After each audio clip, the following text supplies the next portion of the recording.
দুইটা নামাজ আছে, এটা আমরা পড়ি না, বা অনেকে পড়ি অনেকে অবহেলা করি, কিন্তু এটা বড় ফজিলত আছে। বলবো, বেলাল রাদিয়াল্লাহু আনহু নাম শুনেছেন? যখনই নবী সাল্লাল্লাহু আলাইহি ওয়াসাল্লাম জান্নাতে যেতেন, মানে জান্নাত আল্লাহ পাক তাকে দেখাতেন, তখনই তিনি তার বেলাল রাদিয়াল্লাহু আনহুর পায়ের শব্দ শুনতে পারতেন। বেলাল রাদিয়াল্লাহু আনহুর পায়ের শব্দ তিনি শুনতে পারতেন। আর একজন যোগ্য নেতা যিনি, তিনি তার অনুসারীর পায়ের শব্দও চিনেন। কথা বুঝতে পারছেন? আচ্ছা, গলার ভয়েসও চিনেন। তো বেলাল রাদিয়াল্লাহু আনহুকে তিনি জিজ্ঞাসা করলেন, ইয়া হে বেলাল, তুমি কি এমন আমল করো যার ফলশ্রুতিতে তুমি জান্নাতে আমার সামনে সামনে হাঁটছো? সুবহানাল্লাহ। কোন বেলাল? যিনি একজন কৃতদাস ছিলেন, নিগ্রো, কালো, দেখতে হয়তো আপনার আমার মতো সুন্দর না, তাই না?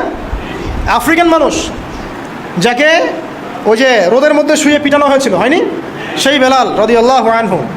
সুবহানাল্লাহ। তখন তিনি বলছেন, ইয়া রাসূলুল্লাহ, আমি তো এমন কোনো আমল করি না, আপনারা যা করেন তাই করি, তবে যখনই আমার অজু ছুটে যায়, অজু ভেঙে যায়, আমি তখনই অজু করি, আর সেই অজু দিয়ে আমি 2 রাকাত নামাজ পড়ি।